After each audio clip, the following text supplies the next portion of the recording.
بدلتی عمر، بدلتی ترجیحات۔ ہم کبھی اپنی زندگی کے سفر میں پیچھے مڑ کر دیکھیں تو ہمیں یاد آئے گا کہ ایک ننھا منا سا بچہ جس کی معصومیت یہ تھی کہ وہ چھوٹی چھوٹی چیزوں سے خوش ہو جاتا تھا۔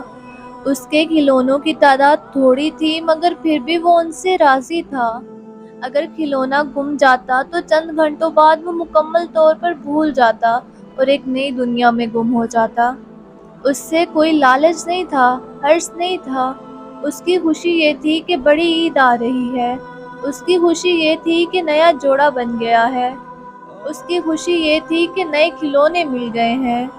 ایک تو یہ بچہ ہے، جبکہ ایک شخص وہ ہے جو جوان ہوتا ہے۔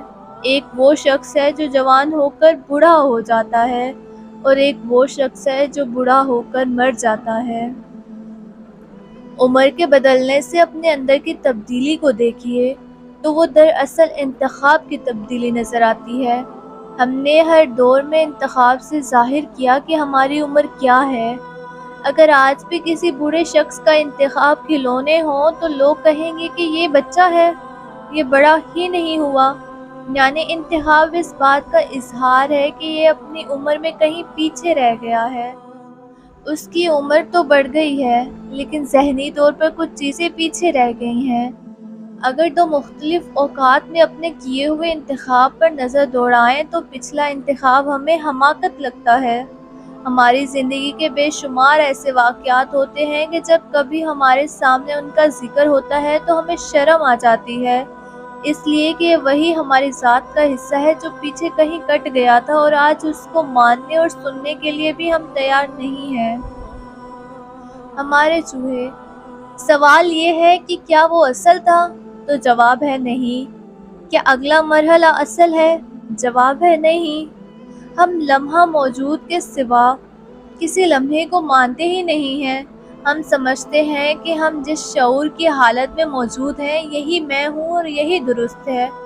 کیا یہی آگہی ہے کہ میں کون ہوں؟ اور میرے باہر کے حالات بدل جائیں تو میرا جواب بدل جاتا ہے۔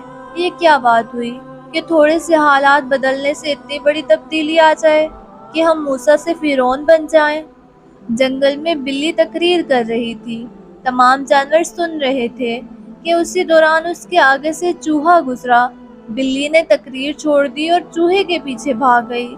صوفیہ فرماتے ہیں کہ آدمی کے اندر ایک بلی ہوتی ہے اور ہر آدمی کا ایک چوہا ہوتا ہے۔ جیسے ہی وہ سامنے آتا ہے وہ سب کچھ بھول جاتا ہے اور اس کا حقیقی اندر سامنے آ جاتا ہے۔ ہم ہر شعبے میں نیک ہوتے ہیں لیکن ہمارا ایک شعبہ ایسا ہوتا ہے جس کو گرفت کرنے کے بعد سمجھ آتا ہے کہ وہ جن ہمارے اندر ہی ہے جسے قابو کرنا ہے۔